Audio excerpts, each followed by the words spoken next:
ధన్యవాదాలు అధ్యక్ష. సభ్యులు అడిగిన క్వశ్చన్ అధ్యక్ష, విజయవాడ బుడమేరుకు సంబంధించి వరదల గురించి అడిగారు అధ్యక్ష. ఈ బుడమేరుకి సంబంధించిన వరదలు, విజయవాడలో వచ్చిన వరదలు అధ్యక్ష ఆకస్మిక వరదలు అధ్యక్ష. అవి ఎందుకంటే వాట్ ఎవర్ ఇట్, ఇప్పుడు ఇంతకుముందు గవర్నమెంట్ చేసిన తప్పిదాలు అవునాయండి. ఏం జరిగినా కూడా 10 సంవత్సరాలకు ఒకసారి ఎవరేజ్న వచ్చే ఈ వరదలకు సంబంధించి ఇంతకు ముందు నుంచి కూడా తెలుగుదేశం పార్టీ గవర్నమెంట్లో కూడా ఈ బుడమేరు డైవర్షన్ ఛానల్కి దగ్గర యాక్చువల్గా Budameru diversion channel 15,000 cusecs water capacity అధ్యక్ష. దాన్ని దగ్గర 37,500 వరకు చేయడానికి అని చెప్పి దాన్ని వైండింగ్ చేయడానికి, లైనింగ్ చేయడానికి 241 కోట్లు ఇంకా పెండింగ్ ఉండిపోయింది అధ్యక్ష. అప్పుడు పనులు ప్రారంభమై తర్వాత లాస్ట్ 5 yearsలో పనులు పెండింగ్ ఉండిపోయినాయి అధ్యక్ష. దాని తర్వాత బుడమేరు ఓల్డ్ ఛానల్ కూడా అధ్యక్ష, వెనికింపాడు, కొల్లేరు వరకు అధ్యక్ష 5 ప్యాకేజీలు దగ్గర 65 కోట్లు పెండింగ్ ఉండిపోయినాయి అధ్యక్ష.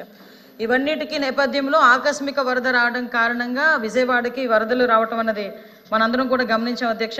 ఇందులోనే ఏంటంటే అదృష్టం ఏంటంటే ఈ వరదలు వచ్చే టైంకి సీఎంగా చంద్రబాబు నాయుడు గారు ఉండటం విజయవాడ ప్రజలు చేసుకుని అదృష్టంగా మనం భావించాలి అధ్యక్ష. అందులో అధ్యక్ష ఈరోజు అందులోని ముందస్తు చర్యల గురించి వినండి సార్, చాలా ఉంది చెప్పడానికి. అడిగారుగా క్వశ్చన్లు, వినండి. అదృష్టమా కాదా అని ఆంధ్రప్రదేశ్ ప్రజలే కాదు దేశ ప్రజలు కూడా అనుకుంటున్నారు. దయచేసి వెయిట్ చేయాలి,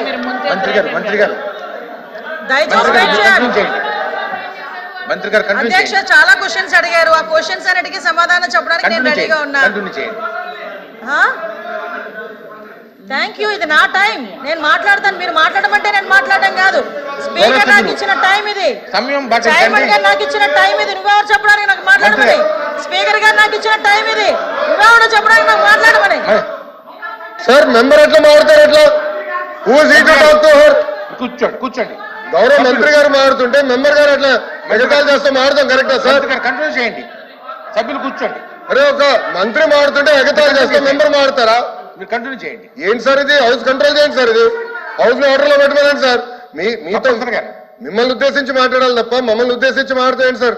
అంటే హౌస్ కి విలువ ఎక్కడ ఉంటుంది సార్? ఇది వద్దులేండి.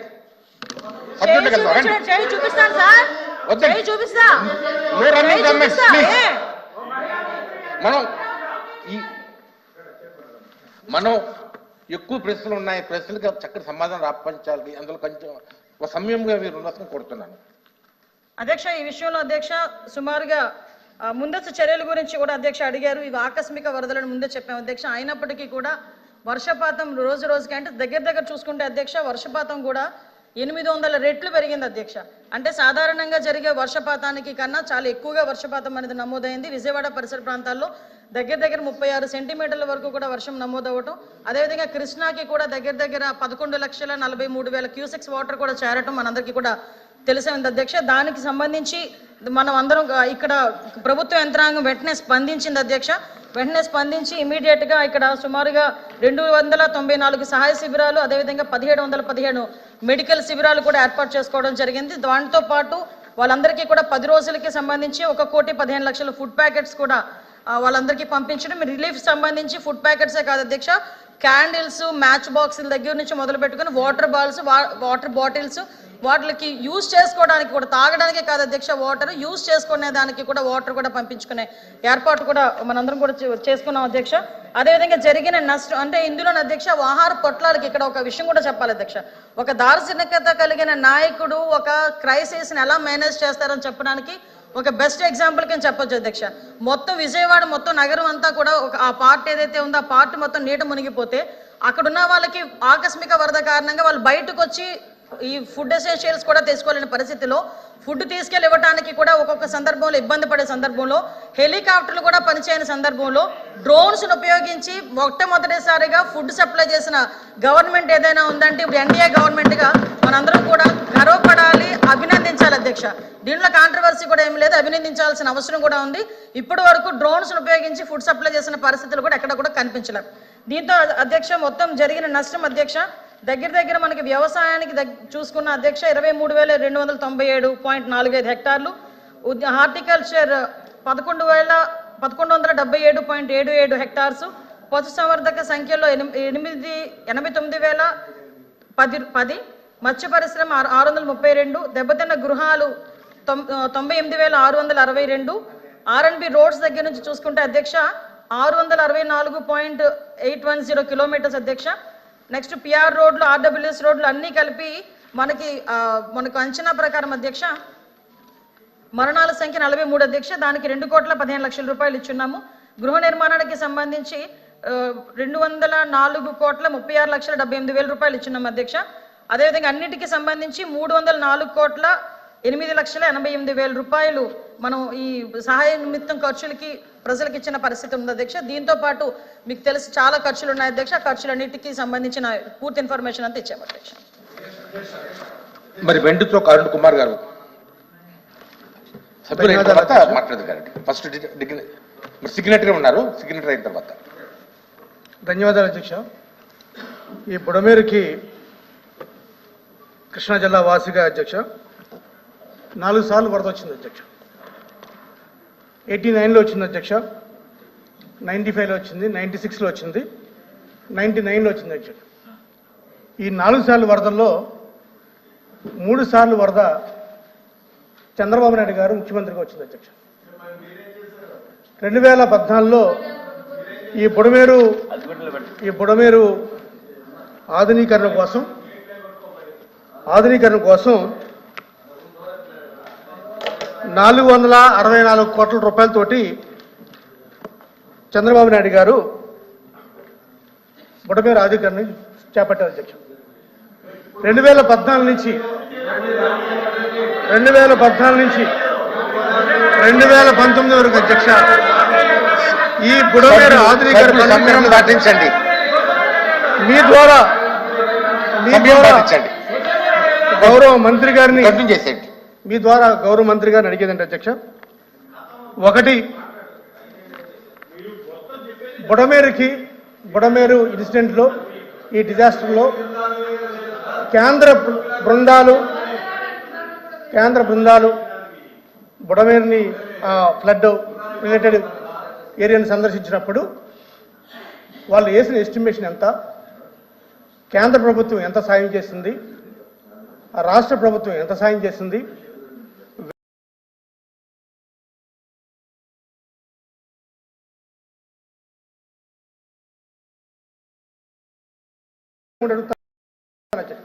అధ్యక్ష. బుడమేరు ఖమ్మం నుంచి మైలువరానికి, మన ఆంధ్రాకి మైలువరంకి వస్తుంది. మైలువరం నుంచి కౌరూరులో ఏదైతే రెగ్యులేటర్ ఉందో అక్కడి నుంచి అధ్యక్ష ఒక బ్రాంచ్ పోలవరం రైట్ కెనాల్ నుంచి కృష్ణానదికి వెళ్తుంది. మెయిన్ వచ్చి కైకలూరుకి వెళ్తుంది అధ్యక్ష. ఏదైతే బీడీసీ చెప్తున్నారో బుడలేరు బీడీసీ చెప్తున్నారో బ్రాంచ్ కెనాల్ చెప్తున్నారో దాని మీద ఎందుకు ఆధునీకరణ చేయలేదు అధ్యక్ష? దాని మీద ఏంటంటే అధ్యక్ష ఆయన రహస్యం ఏంటంటే అధ్యక్ష, ఎక్కడైతే దాని మీద బ్రాంచ్ మీద యాక్టివ్ పవర్ ప్లాంట్ ఆ నిర్మాణాన్ని అడ్డుంది అధ్యక్ష, అది చెప్తారు అధ్యక్ష. ఆ యాక్టివ్ పవర్ ప్లాంట్ ఎవరిది అధ్యక్ష? ఏబిఎన్ రాధాకృష్ణ గారి అధ్యక్ష.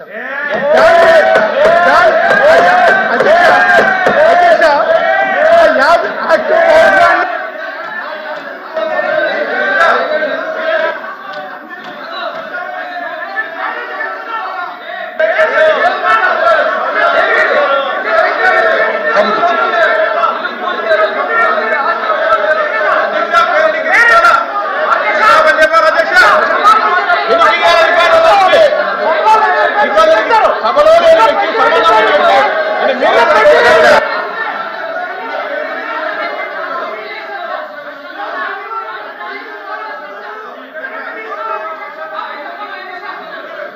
ఓకే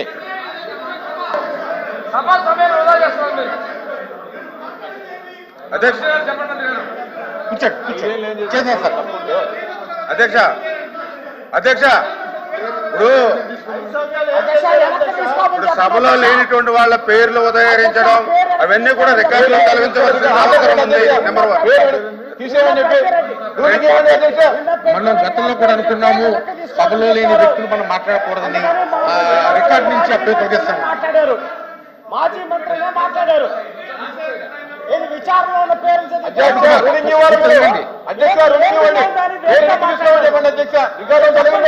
నిన్న ఏమీ లేని దానికి మాట్లాడారు. ఓకే, కూర్చోండి. నిన్న అంత అబ్జెక్షన్ చేసిన వాళ్ళు కూర్చోండి. ఏ అధ్యక్ష. సభలో గురించి ఏ విధంగా మాట్లాడతారు ఆ రకంగా అధ్యక్ష మీరు అధ్యక్ష మీరేం పెడుతున్నారు అధ్యక్ష ఇక ఈ క్వశ్చన్ ఇంకా క్లోజ్ చేద్దాము. నేను అబ్జెక్ట్ చేశారు సార్ రికార్డులో నుంచి తొలగించాలని నిన్న విచారణలో ప్రెసిడెంట్ గారు ప్రశ్నించినప్పుడు దానికి ఎట్లా అబ్జెక్ట్ చేశారు మంత్రి గారు చెప్పండి. ఆయన పేరు ఇస్తున్నారు. మంత్రి గారు చెప్పండి. అధ్యక్ష మీరు కూర్చోండి. మీరు కూర్చుని వాళ్ళు కూర్చోండి. అధ్యక్ష, ఇప్పుడు ఒక్క నిమిషం కూర్చోండి. 5 సంవత్సరాలు ఇప్పుడు మేము అడిగిన దానికి సమాధానం చెప్పలా అధ్యక్ష. మేము చాలా సూటిగా ప్రశ్నించాం. ఏదైతే బుడమేరికి డైవర్షన్ ఛానల్ కి సంబంధించి గత 5 సంవత్సరాల్లో ₹1 పని కానీ ఒక అరబస్తా సిమెంట్ పని కానీ ఎందుకు చేయలేదనంటే దానికి వేళ వాళ్ళ దగ్గర నుంచి సమాధానం లేదు అధ్యక్ష. ఏదైతే ఓల్డ్ ఛానల్ కి సంబంధించి ఎనికేపాడు యూటీ దగ్గర నుంచి కొల్లేరు వరకు వెళ్ళేటువంటి 5 ప్యాకేజీల్ని మీరు ఎందుకు రద్దు చేశారనంటే దానికి సమాధానం లేదు అధ్యక్ష. 5 సంవత్సరాల్లో తాడేపల్లిలో మొద్దు నిద్రపోయి ఈ వేళ ఈ ప్రభుత్వాన్ని ప్రశ్నించేటువంటి పరిస్థితి వీళ్ళకి ఎక్కడుందో అధ్యక్ష. ఆ రోజు అన్నమయ్య ప్రాజెక్టు అధ్యక్ష, ఆ రోజు అన్నమయ్య ప్రాజెక్టు కొట్టుకుపోయి 8 గ్రామాలు గాలిలో కలిసిపోయి 42 మంది చనిపోతే ఈవేళ తాడేపల్లి బయటికి రాలేదు అధ్యక్ష. ఆ రోజు ముఖ్యమంత్రి తాడేపల్లి అడుగు బయట పెట్టలా. ఈ ప్రశ్నకే కన్ఫైడ్ అవుదాం. ఈ ప్రశ్న ముగిసింది. Next question. మంచిగా సమాధానం చెప్తారా మినిస్టర్ గారు? మాట్లాడండి. మీరు మాట్లాడండి. ఒక నిమిషం చెప్పలేమండి. మినిస్టర్ అయిన తర్వాత మళ్ళీ మీకు అవకాశం ఇస్తాను.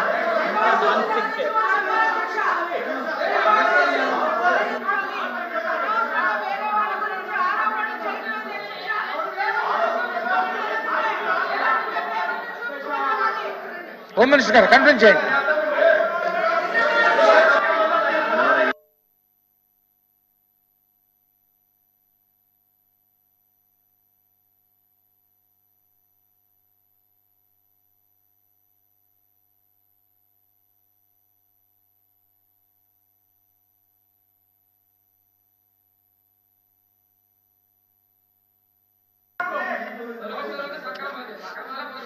మినిస్టర్ ఫర్ హోమ్ మీకు చెప్పండి. కూర్చోండి. సభ్యులు కూర్చోవాలి.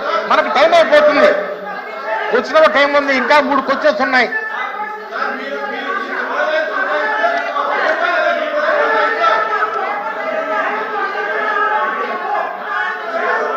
మినిస్టర్ గారు మాట్లాడండి. కంటిన్యూ చేయండి. మీరు కూర్చోండి. కృష్ణ కూర్చోండి. ప్లీజ్ కూర్చోండి. ప్లీజ్ విప్ గారు కూర్చోండి.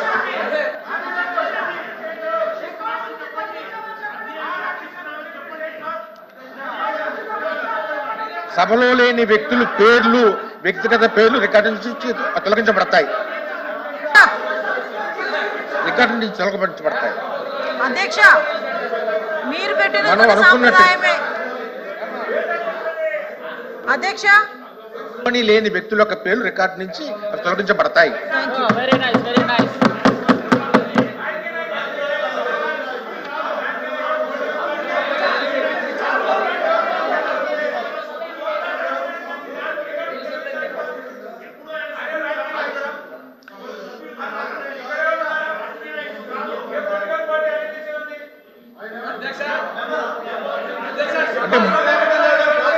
మరి గౌరవ సభ్యులు మనం సబ్జెక్ట్ మీద వెళ్తే కనుక ఎక్కువగా అవకాశం ఉంటుంది డిస్కస్ చేసుకోవడానికి.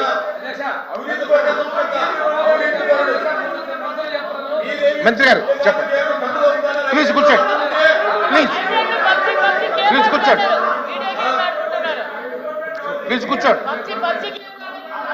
మీరు కూడా కూర్చోండి. ప్లీజ్ కూర్చోండి. మీరు కంటిన్యూ చేయండి. మనం రిజాల్వ్ చేసుకున్నాం. ఇష్యూని రిజాల్వ్ చేసుకున్నా కూడా మళ్ళా మీరు నుంచోవడం అనేది భావ్యం కాదు. మీరు కంటిన్యూ చేయండి. సభలో లేని వాళ్ళ పేర్ల గురించి రికార్డులో తొలగించబడతాయని చెప్పినందుకు ధన్యవాదాలు అధ్యక్ష. చెప్పండి అధ్యక్ష, చాలా మంచి సబ్జెక్ట్ అధ్యక్ష. ఇప్పుడు సభలో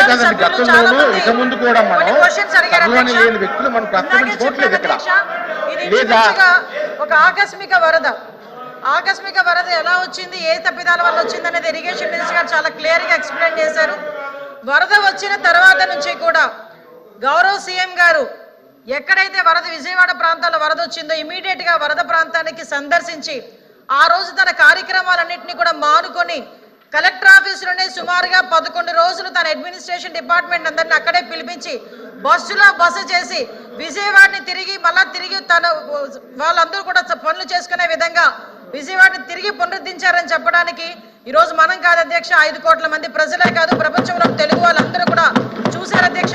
నేను అందుకే చెప్తాను అధ్యక్ష, సుమారుగా 10 రోజుల పాటు అక్కడే ఉండి రాత్రులు పగలు కూడా ఎక్కడ కూడా బురద వాటర్లో అయినా డ్రైన్ వాటర్లోనైనా ఎక్కడ కార్పెట్లు వేసుకొని గట్ల మీద నుంచొని చూడలేదు అధ్యక్ష. ఒక సీఎం స్థాయిలో ఉన్న వ్యక్తి, 70 సంవత్సరాలు పైబడిన వ్యక్తి సింగనగర్ లాంటి ప్రదేశాల్లో కూడా అధ్యక్ష అక్కడికి వెళ్ళి డ్రైన్ వాటర్ లో కూడా దిగి ప్రొక్లైనర్ లెక్కి జేసీబీ లెక్కి అక్కడున్న వాళ్ళందరికీ కూడా సహాయక శిబిరాల దగ్గరికి సందర్శించి సహాయక చర్యలు అందుతున్నాయా లేదా అన్నదైతే చాలా క్లియర్ గా చూసిన సందర్భం అయితే ప్రపంచం అంతా కూడా చూశారు అధ్యక్ష. వాటితో పాటు అధ్యక్ష సుమారుగా ఫుడ్ ప్యాకెట్స్ కూడా చెప్పారు, ఇందాక చెప్పాం అధ్యక్ష. 1,15,00,000 మందికి ఫుడ్ ప్యాకెట్స్ ఇచ్చాము అధ్యక్ష. ఆ రోజు ప్రత్యక్షంగా నేనున్నాను అధ్యక్ష, డిజాస్టర్ మేనేజ్మెంట్ మంత్రిగా.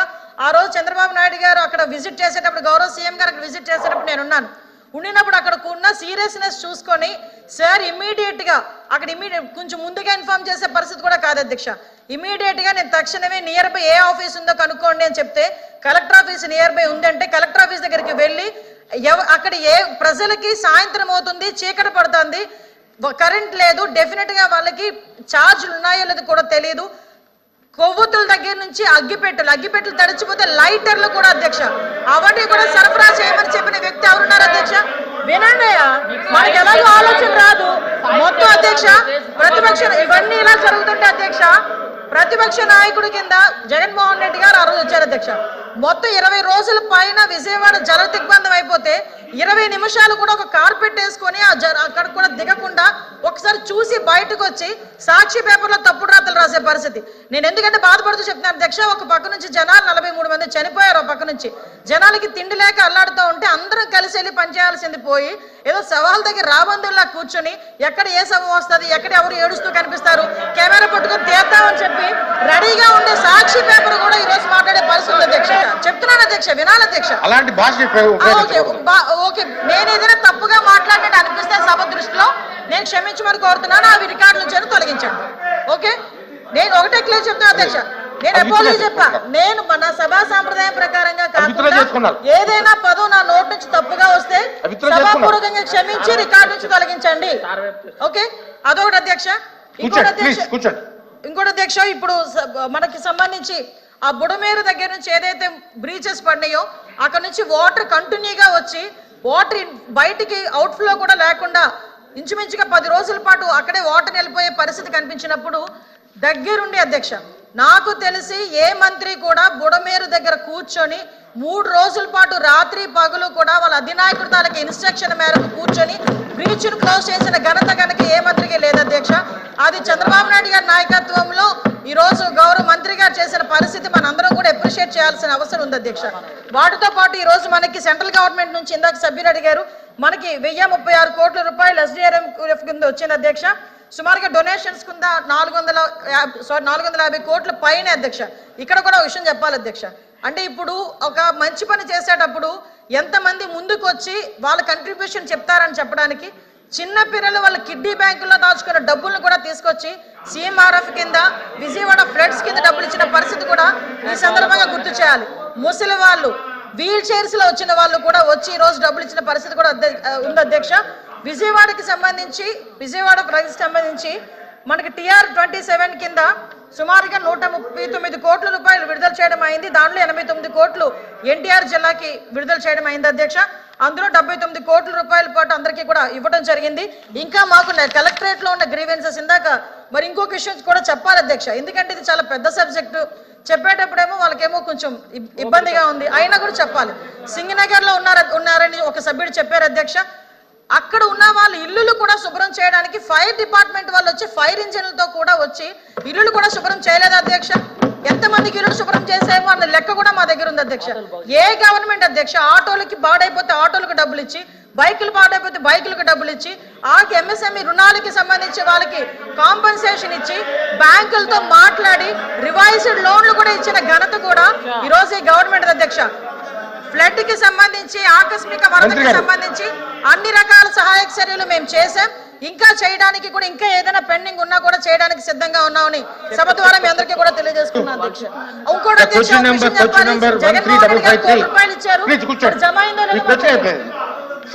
సమయభావం అయింది. The question number 13553 minister of the finance. ధన్యవాదాలు అధ్యక్ష. మా వినతిని మన్నించి క్వశ్చన్ ముందుకు జరిపారు. ఆ హౌస్ లో స్టేట్మెంట్ ఇవ్వాల్సింది. మీకు మరొకసారి ధన్యవాదాలు తెలియజేస్తుంది అధ్యక్ష. రాష్ట్రంలోని ప్రభుత్వ ఖాళీలలో ఖాళీగా ఉన్న ఉద్యోగుల చర్య గురించి, ఉద్యోగులను భర్తీ చేసే చర్యల వివరాలు అడిగారు అధ్యక్ష. ప్రభుత్వం ఖాళీ ఉద్యోగాలను భర్తీ చేసేందుకు ప్రతి శాఖలో గల ఆవశ్యకతను మదింపు చేస్తూ ఉన్నది. ఇప్పటికే డిఎస్సీల ద్వారా 16,347 టీచర్ ఉద్యోగాలను భర్తీ చేయడం కోసం ఉత్తర్వుల్ని జారీ చేయడం అయింది అధ్యక్ష. 2014-24 మధ్య కాలంలో మొత్తం 181,208 ఉద్యోగాల్ని భర్తీ చేయడం జరిగింది అధ్యక్ష. అధ్యక్ష, వచ్చిన తర్వాత జరిగిన డిఆర్సీ మీటింగ్లన్నింటిలో పాల్గొనడం జరిగింది అధ్యక్ష. బాపట్ల జిల్లా మంత్రి గారు కూడా అధ్యక్ష, ఆ రోజు స్వయంగా ఆయన కూడా విన్నారు. 35 నుంచి 40% లోపలే అన్ని శాఖల్లో ప్రభుత్వ ఉద్యోగులు అవైలబిలిటీ ఉందని చెప్పి కలెక్టర్ గారు ఆ రోజు ఆవేదన తెలియజేయడం జరిగింది అధ్యక్ష. అదేవిధంగా ఒంగోలు జిల్లా కానీ, నెల్లూరు జిల్లా కానీ అన్ని ప్రభుత్వ శాఖల్లో ఏ జిల్లాలో కూడా చూసినా కూడా 40 నుంచి 50-60% కూడా ఎక్కడా ప్రభుత్వ అధికారులు ఏ జిల్లాలో కూడా ఏ శాఖల్లో లేరు అధ్యక్ష. మేము ఇప్పుడు సూటిగా అడిగింది ఏంటంటే, అసలు టోటల్గా ప్రభుత్వంలో అన్ని శాఖలు కలిపి ఎన్ని ఉద్యోగాలు ఖాళీ ఉన్నాయి, అది సూటి ప్రశ్న అధ్యక్ష. టోటల్గా మేము ఉపాధ్యాయులు ఒకటే కాదు అధ్యక్ష, అన్ని శాఖలు, రాష్ట్ర ప్రభుత్వానికి సంబంధించి అన్ని శాఖల్లో కలిపి ఎన్ని ఉద్యోగాలు ఖాళీ ఉన్నాయి ఒకటి. రెండోది 14-19 మధ్యలో ఎన్ని ఉద్యోగాలు ఇచ్చారు ప్రభుత్వ ఉద్యోగాలు, 19-24 మధ్యలో ఎన్ని ఇచ్చారని అడుగుతున్నాను అధ్యక్ష. ఎందుకంటే గౌరవ మంత్రివర్యులు చెప్పినట్టు 151,000 చెప్పారు అధ్యక్ష. ఒక సచివాలయ ఉద్యోగులే 130,000 దాకా రిక్రూట్మెంట్ జరిగింది అధ్యక్ష 19-24 మధ్యకాలంలో. మరి దాంతో చూసుకుంటే 50,000 ఉద్యోగాలు కూడా 14-19 మధ్యకాలంలో లేవా అనేది మాకు డౌట్ వస్తూ ఉంది అధ్యక్ష. మాకు మీరు సూటిగా మేము అడిగిన ఆ 2 క్వశ్చన్లకి సూటిగా సమాధానం ఇవ్వండి అధ్యక్ష. మొత్తం ఖాళీలు ఎన్ని, 14-19 మధ్య ఎన్ని, 19-24 మధ్య ఎన్ని? సార్, సభ్యులు అడిగినటువంటి ప్రశ్నకి నేను సమాధానం చెప్పాము అధ్యక్ష. ఎందుకంటే ఇంకా అన్ని శాఖల్ని కూడా ప్రయారిటైజ్ చేయమని చెప్పి అడిగాము అధ్యక్ష. ఎందుకనంటే శాఖల్లో వేకెన్సీలు సభ్యులు చెప్పారు 30% ఒక దగ్గర, 50% ఒక దగ్గర ఇట్లా వేకెన్సీలు ఉన్నాయనేటువంటిది వాస్తవం అధ్యక్ష. అందరూ కూడా పబ్లిక్ లైఫ్లో ఉన్న వాళ్ళు, అంటే పర్సంటేజ్ నేను కమిట్ కాలేను కానీ ఖాళీలు అయితే ఉన్నాయి.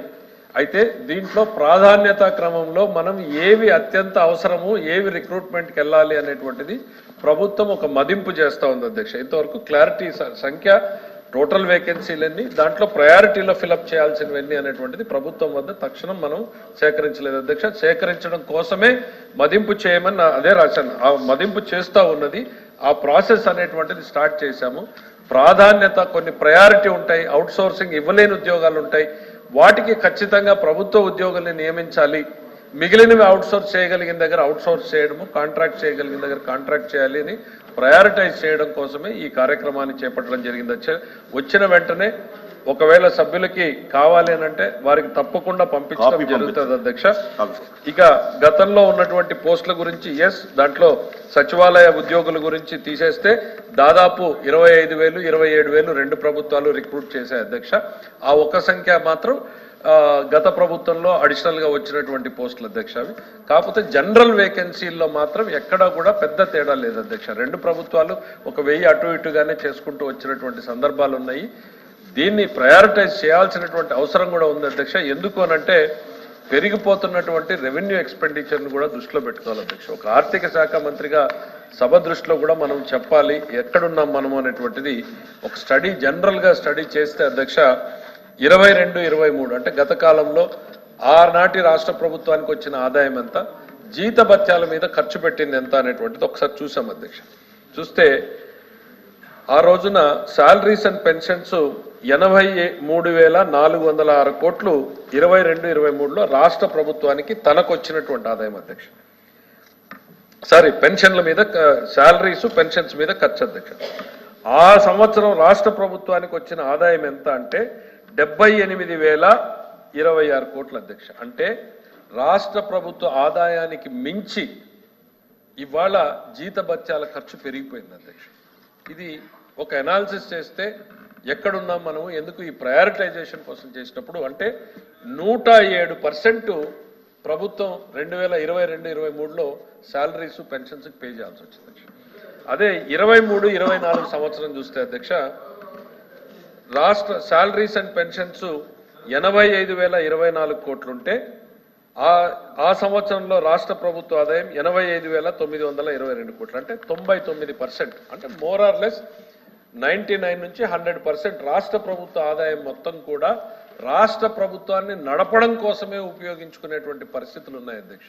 దీన్ని మనం అందరం కూడా గుర్తు పెట్టుకోవాలి అనేటువంటిది తమ ద్వారా సభ దృష్టికి సభ్యుల దృష్టికి తీసుకెళ్తున్నా అధ్యక్ష. ఎంత మేరకు మనం ఈ వ్యయాన్ని ఇంకా పెంచాలి, ఎక్కడ మనం దీన్ని నియంత్రించుకోవాలి అనేటువంటిది ఒక కన్సెన్సస్తోనే ముందుకు పోవాల్సినటువంటి అవసరం. ఎందుకంటే ప్రజల సంక్షేమం కోసమే మీరైనా మేమైనా యంత్రాంగమైనా పనిచేస్తా ఉన్నాం అధ్యక్ష.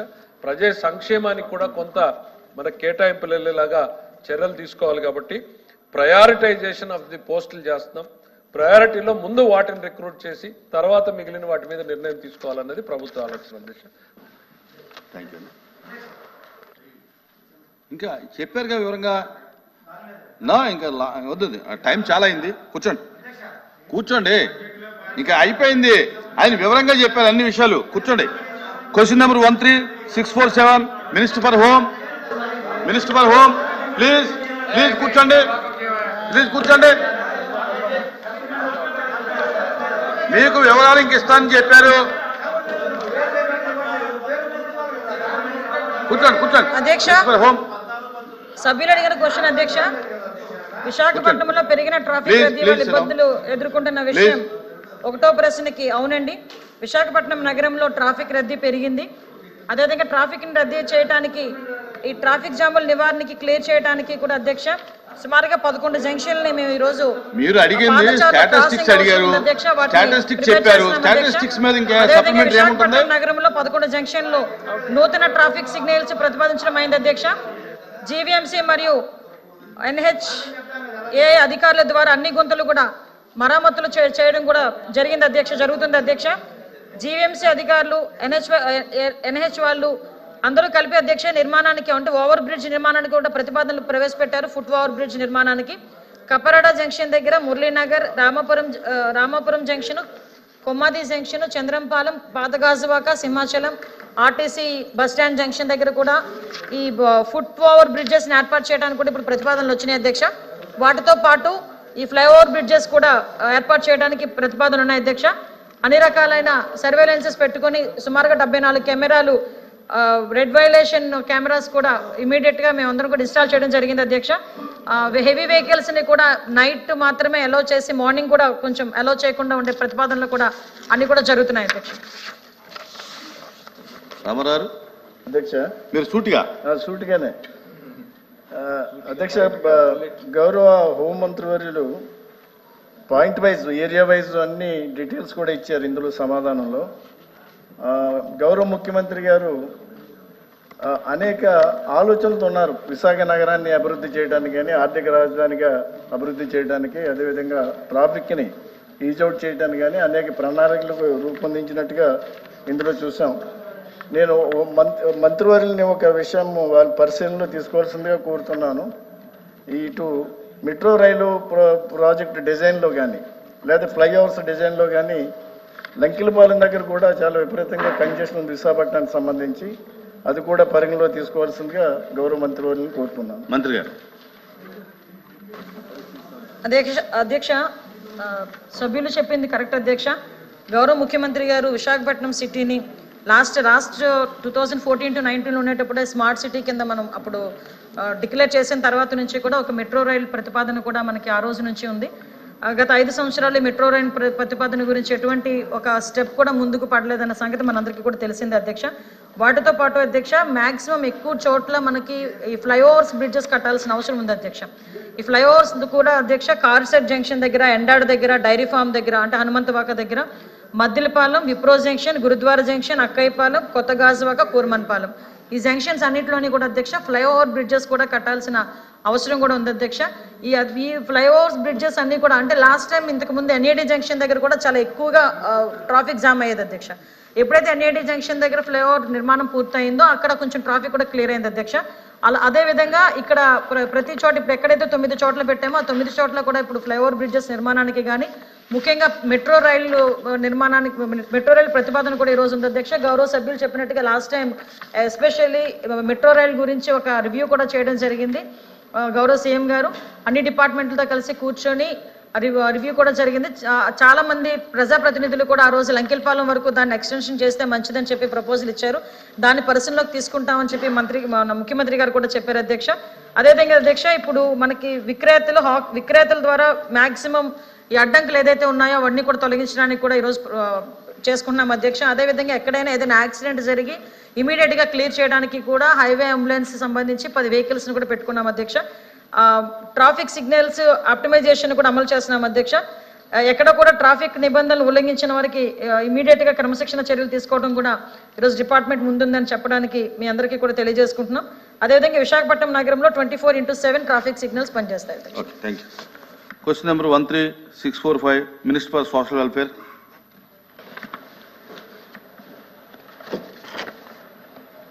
అధ్యక్ష,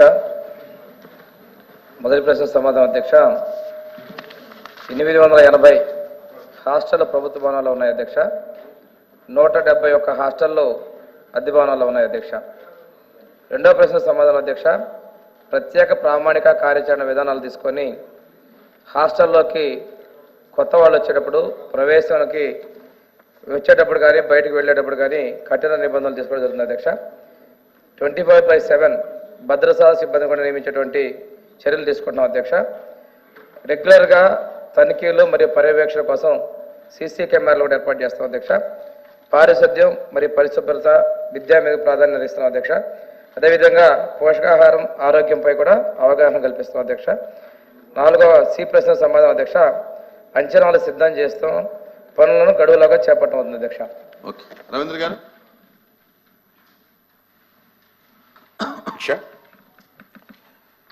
ఈ ప్రశ్న వేయడానికి ప్రధానంగా గత 10 రోజుల క్రితం మా తండ్రి గారి ఒక జ్ఞాపకార్థం కొన్ని దుప్పట్లు పంచాలని మా తరపు చుట్టుపక్కల హాస్టల్స్ వెళ్ళాను అధ్యక్ష. అక్కడ హాస్టల్స్లో పరిస్థితి చాలా దయనీయంగా ఉంది అధ్యక్ష.